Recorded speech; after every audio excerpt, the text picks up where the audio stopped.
Panjenenganipun ingkang tansah kawula hormati lan kawula mulyaken lan ugi dumateng para sutrisna budaya kakung saha putri ingkang tuhu kinurmatan.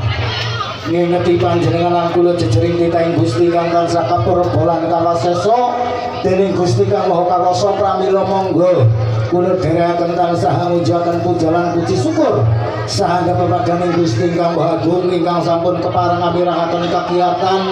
kawilujengan dumateng kita sedaya satemah wonten ing wanci menika kula panjenengan sami saged kempal manunggal kanthi wilujeng boten manggih alangan satunggal punapa salajengipun linepakno ngeduduka tinebihna ing salwiring sesendu dene kula cumantaka wonten ngarsanipun panjenengan nunggih mundi kepareng dawuhipun Bapak Satimandala panjenenganipun Ibu Harti supados anglebar luari menapa ingkang dados hajatipun utawi pangandikanipun.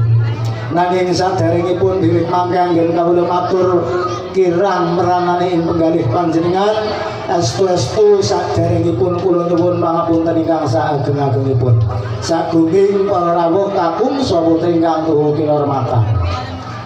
Dinten sakmenika panjenenganipun Bapak Satimandala Ibu Harti ngawontenaken pagelaran epik bar sak dinten natas sepindah kangge syukuran kaping kalihipun panjenenganipun Bapak Satimandala panjenenganipun Ibu Harti ingkang saking Sumatera Selatan utawi saking tlatah Kabupaten Riau nggih saking Riau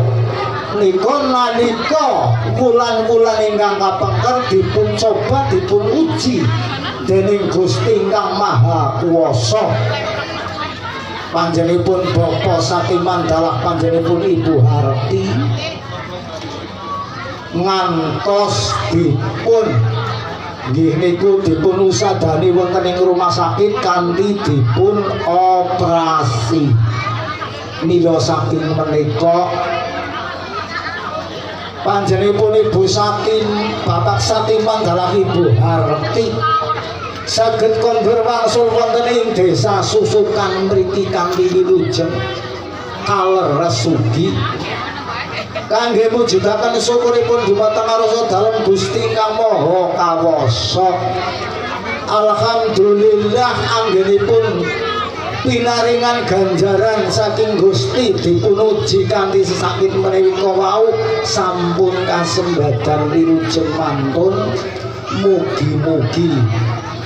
sapinungune lan sapingajenge panjenenganipun Bapak Satimandala Ibu Harti dalah sakeluarganipun saputra wajahipun tansah pinaringan seger waras. Mila saking menika saking bunga rugi angger kesembadan ngesuk dina Selasan labuh BG ya kenanggih Mas Nano apa Mas Dingun ngaten. Mila saking mereka alhamdulillah dinten sak menika wonten dinten Selasa wage kasembadan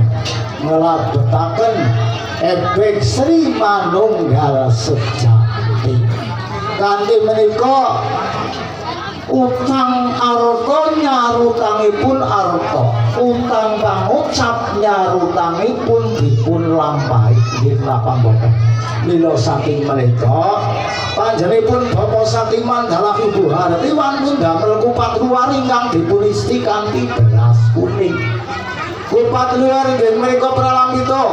bilih panjenenganipun Bapak ing Gapeng Kundat ganti dalam Ibu kagungan lepat dumateng arsa dalam Gusti Kang Maha Kawasa pramila meningaken cipta lan nyuwun pangapura dumateng Gusti Kang Maha Kawasa. Mugi-mugi kanthi beras kuning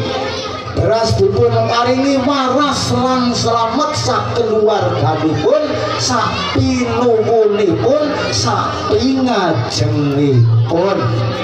Dene mriki wonten artanipun kali gobang minangka penetepipun bilih menawi pangandikanipun Bapak Satimandala Ibu Harti dinten sak menika dipun tetepaken dipun lampahi. Mila saking menika kaseksenan sedaya leluhuripun Bapak Satimandala Ibu Harti kasaksenan jagat saisine ugi kamanggen dinanjar perkawisan mriki ugi dipun suwuni derek lakseni menapa ingkang dados pangucapipun pangandikanipun Bapak Sati Mandala Ibu Harti siwet dipun lampahi ilahi kegoing banyu mili selawang sriwing kegawa ing baratangin sukertane Bapak Sati Mandala Ibu Harti kagawa mring segara kidul panjenenganipun Bapak Sati Mandala Ibu Harti pinaringono selamat sapi lune lan sapi ngajenge para nabi lan para wali lan sesahabatipun ugi dipun suni berkah kawilujenganipun mugi-mugi wilujeng Bapak Sati Mandala Ibu Harti wilujeng samudayanipun ampun wonten goda tiga bencana setunggal punapa panjenengan sedaya kawula aturi nekseli